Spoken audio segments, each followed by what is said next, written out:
They call me the Doris Day of Doom because I'm preparing for a black swan event like a catastrophic New Madrid earthquake.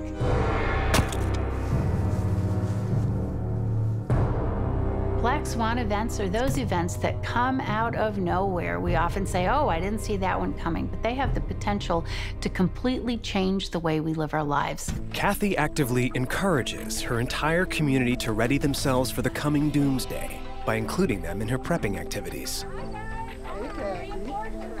We're already in a sort of doomsday event. I mean, it's hitting the fan around us. Do you want me to do that? And our government is spending like hundreds of billions of dollars a year on weapons and the military. Like, it seems like they're prepping. We've been very busy out collecting apples for doing our cider pressing. How this process works is you throw them into this hopper and it grinds them. You just keep turning and turning and turning. You see the cider comes out the bottom here. After the cider is sat for a while, you can turn it into hard cider or whiskey. If a crisis happened, we could barter. It'd be very, very valuable. Let me see how it is.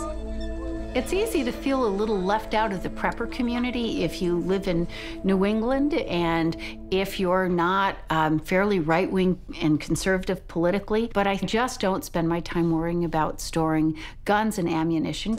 I think we're gonna get all this done today. Because our security comes not from stockpiling weapons, but from having a community that respects each other, supports each other, and we have each other's backs. Keep loading, keep loading. Some people say, oh, I just want to have guns. And frankly, I think that's pretty stupid.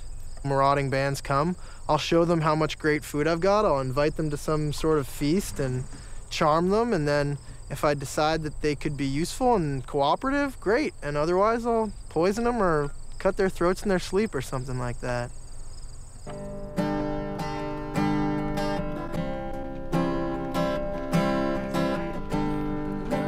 We have become a nation that expects to be taken care of. We think that there is always going to be some white knight on a horse that comes in to rescue us.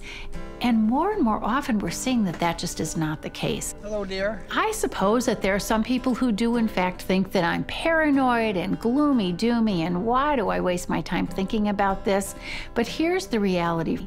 Because I've spent a lot of time preparing for the worst case scenario, I can afford to be cheerful the rest of the time. Que sera, sera to the end of the world.